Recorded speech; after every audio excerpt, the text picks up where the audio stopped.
दोस्तों आज आपको हम बताने जा रहे हैं केंद्र सरकार की तरफ से पेंशन को लेके बहुत ही बड़ी खुशखबरी आ गई है सभी के लिए, चाहे वृद्ध हो, विधवा, विकलांग हो। दोस्तों सरकार ने सितंबर महीने से पेंशन में बदलाव कर दिया है। यानी अब आप लोग की जो पेंशन है, जहां पर आप लोग को 1,000 रुपये मिलती थी या 25 रुपये, 3,000 रुपये, अब दोस्तों वहीं पे आप लोग को 4,000 रुपये से लेके 10,000 रुपये आप लोग को महीना पेंशन मिलने वाली। किन लोगों को ये फायदा मिलने वाला है और दोस्तों इसके लिए पात्रता क्या रखी गई है, क्या दस्तावेज आप लोग को देना होगा, किन लाभार्थियों को इसका फायदा मिलने वाला है और किन लोगों को नहीं मिलेगा, मैं सभी जानकारी आप लोग को इस वीडियो में पूरी डिटेल में बताने वाला हूं। अगर आप लोग चैनल पर सब्सक्राइब जरूर कर लेना है और आप लोग को बेल आइकन को भी प्रेस कर लेना है। चलिए दोस्तों स्टार्ट करते हैं।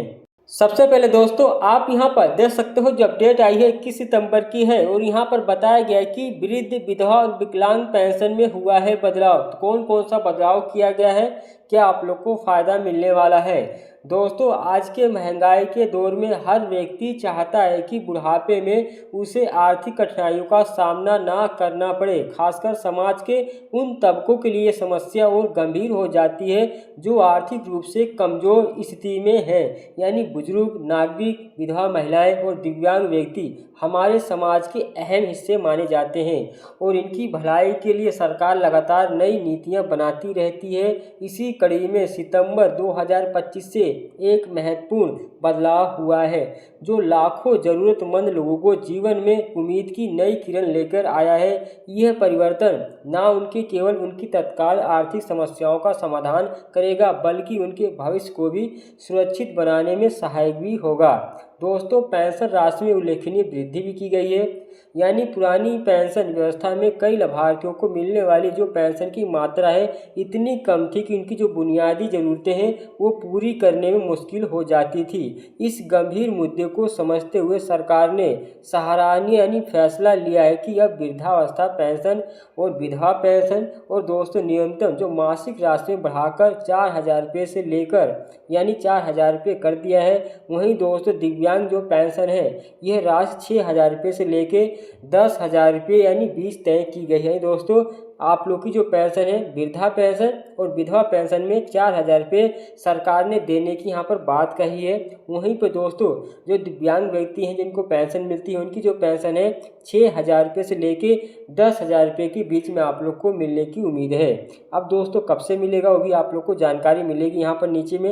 ये दोस्तों वृद्धि केवल एक संख्या ही नहीं बल्कि इसके पीछे लाभार्थियों की गरिमापूर्ण जिंदगी जीने की सोच भी छिपी है। नई दरों से पेंशनधारियों को हर माह एक निश्चित आमदनी मिलेगी जो उनके जीवन में स्थिरता लाएगी। यह सिर्फ आर्थिक मदद नहीं बल्कि उनके आत्मसम्मान, स्वाभिमान को बनाए रखने का जरिया भी होगा।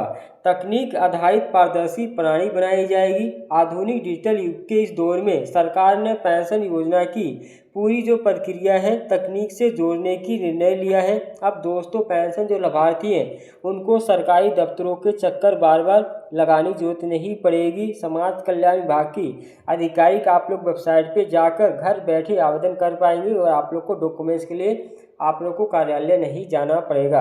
दोस्तों ये सुविधा सिर्फ ना आप लोग की समय बचत करेगी बल्कि पैसे की बचत करती है, बल्कि भ्रष्टाचार की संभावना को भी काफ़ी कम कर देती है। ऑनलाइन व्यवस्था में आवेदनकर्ता अपने कागजात अपलोड कर सकता है और दोस्तों अपने आवेदन की जो स्थिति है नियमित रूप से आप देख भी सकते हैं। डायरेक्ट दोस्तों बेनिफिट ट्रांसफ़र के सिस्टम के माध्यम से पेंशन की जो रकम है सीधे लाभार्थियों को बैंक खाते में पहुंच जाती है। दोस्तों यहाँ पर बताया जाए कि योग्यता की जो शर्तें हैं, आवश्यक दस्तावेज हैं वो क्या क्या आप लोग को अब देना होगा। यानी इस कल्याणकारी योजना का फ़ायदा उठाने के लिए कुछ तय मानदंडों को पूरा आप लोग को करना जरूरी है।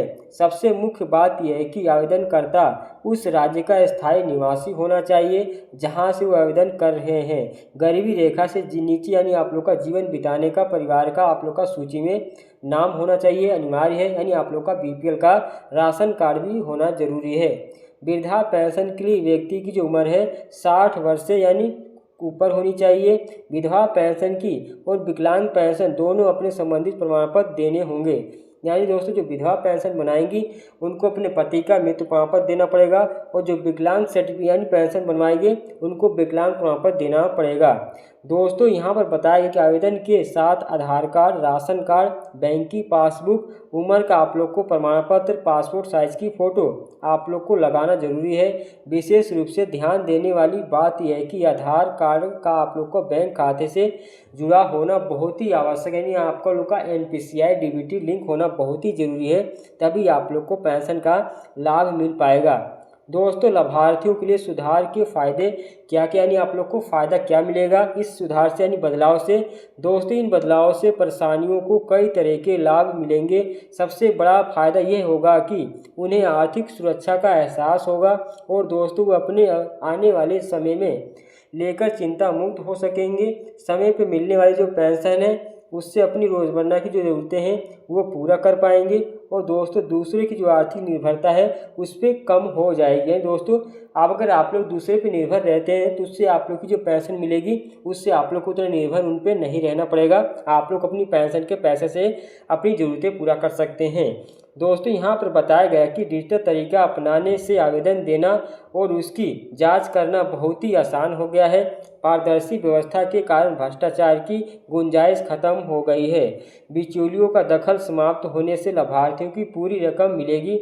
वार्षिक जीवन प्रमाण पत्र ऑनलाइन व्यवस्था से योजना की सच्चाई बनी रहेगी और न केवल असली हकदार इसका लाभ उठा सकेंगे। दोस्तों कोई अपात्र व्यक्ति है इसका लाभ नहीं ले पाएगा। सत्यापन करने से समाज पर दोस्तों व्यापक सकारात्मक प्रभाव क्या पड़ेगा, यानी यह योजना केवल व्यक्तिगत स्तर पर ही नहीं बल्कि पूरे समाज की भलाई की ओर महत्वपूर्ण भूमिका भी निभाएगी। बुजुर्ग, विधवा महिलाएं और दिव्यांग व्यक्ति अब ज़्यादा आत्मविश्वास के साथ जिंदगी अपनी जी सकेंगे। उनका जो समाज से सम्मान भी बढ़ेगा और खुद को अपेक्षित महसूस नहीं करेंगे। आर्थिक रूप से आत्मनिर्भरता से उनकी जो सामाजिक स्थिति है उसमें भी सुधार होगा। परिवार के दूसरे सदस्यों पे उनकी जो निर्भरता है वो अब कम होने से पारिवारिक रिश्तों में मिठास भी आएगी। यह योजना सामाजिक न्याय और बराबरी के सिद्धांतों को आगे बढ़ाती है। जब समाज के कमज़ोर तबके आर्थिक रूप से सुरक्षित होंगे तो पूरे समाज का विकास होगा। दोस्तों भविष्य की दिशा और दीर्घकालिक प्रभाव क्या आप लोग को देखने को मिलेगा, यहाँ पर बताया भी गया है। सरकार की यह पहल समाज के कमज़ोर वर्गों की भलाई की दिशा में एक अहम कदम है। पेंशन की रकम में वृद्धि डिजिटल प्रक्रिया के माध्यम से इस योजना को और भी कारगर बनाया जाएगा। यह केवल लाभार्थियों की आर्थिक जो स्थिति है उसमें सुधार लाएगी बल्कि उनके जीवन में गुणवत्ता भी बढ़ाएगी।